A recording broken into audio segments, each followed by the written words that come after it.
Shortly after the Civil War and up until about the turn of the century, these mountains along the West Virginia-Kentucky border were home to the most famous feuding family of all times, the Hatfields and McCoys. The leader of the Hatfield clan, Devil Anse, is my great-great-great-uncle. And this is where our story begins. Though many books have been written on the feud, Wolford, a local legend and great-nephew to Randolph McCoy, the patriarch of the McCoy clan, was the first to write an entire album of songs on the feud. I asked him how my uncle, William Anderson Hatfield, got his nickname, Devil Anse. One, they said when he was a kid, he was devilish. You know, liked to carry on and play pretty rough at times. Then others say that during the Civil War, he had a nickname they nicknamed him Devil Anse because he was a pretty tough character. He was illiterate, but Devil Anse owned considerable land and ran a successful timber business.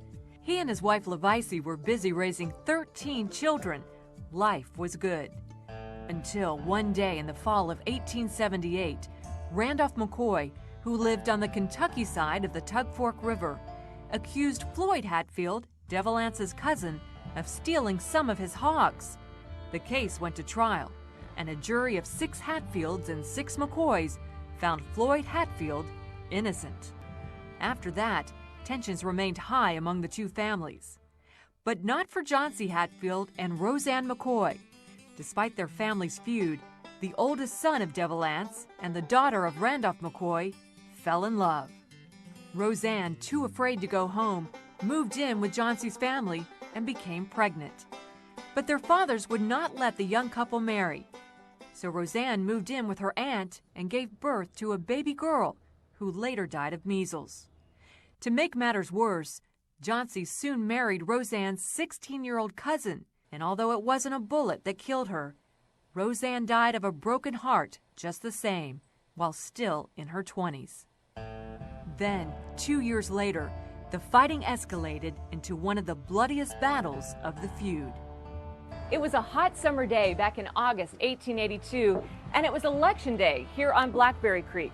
Unfortunately, the festivities turned tragic when my great-great-grandfather, Ellison Hatfield, and 3 McCoy brothers got into a heated argument. The McCoy brothers, armed with knives, stabbed Ellison more than 20 times and shot him. Bleeding profusely but still alive, they brought Ellison back here to this log cabin. Sarah McCoy pleaded with the Hatfields to spare her 3 sons. But Devil Anse had already made a promise. If Ellison dies, I'm going to kill the McCoy boys. 2 days later, Ellison Hatfield died. That's when Devil Anse and his posse found the 3 McCoy brothers and brought them here, tied them to some bushes, blindfolded them, asked them if they had any final words, and then shot them in retaliation for his brother's death. It's well known that Devil Anse hid out on the 2nd floor of this old building here on Mate Creek many nights to avoid capture.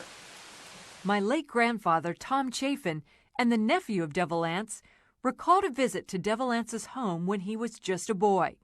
He remembered how Uncle Anse wouldn't even take a nap without assigning some of his sons to keep watch. He would give them a rifle, and they'd hold this rifle on their lap and would look out that window, and he would tell them, now don't take your eye off from that window. You look out that window and watch, because your dad's going to take a nap and I don't want to take a chance. And Aunt Vicey would get mad, and she would bawl him out and say, Anderson, she called him Anderson. Anderson, why don't you go on in there and go to bed and sleep? Those McCoys are not coming all the way over here in Logan County to Island Creek.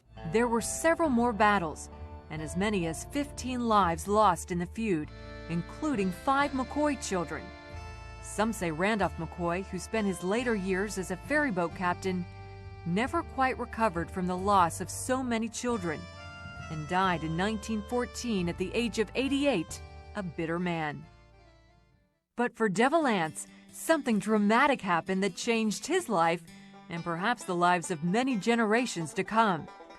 At the urging of his friend, preacher Dyke Garrett, Devil Anse, at the age of 72, went forward at a revival meeting and became a Christian. This photo from September 23, 1911, shows Devil Anse on the banks of the river that day, surrounded by quite a few witnesses. And for preacher Dyke Garrett, it was a baptism he'd been waiting his whole life to perform. He had a little bit of bragging rights, and he would tell people that he was the man that baptized the devil.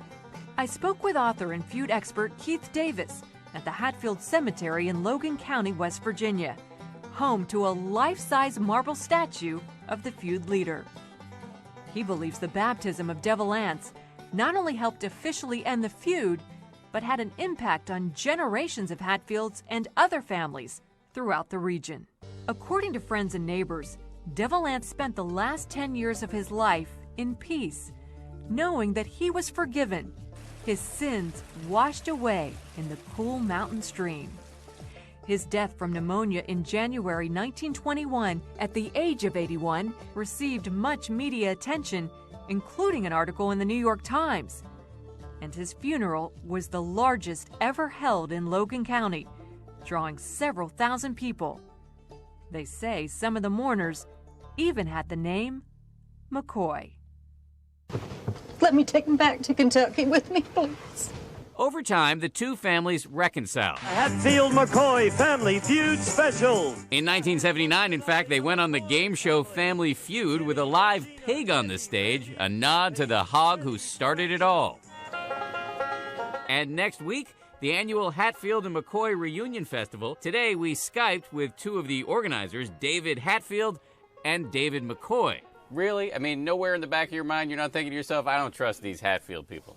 No, nowhere in the back of my mind. Absolutely not. Hey, some of my best friends in school were McCoys. Are you sure you're telling me the truth? You look a little nervous about this question.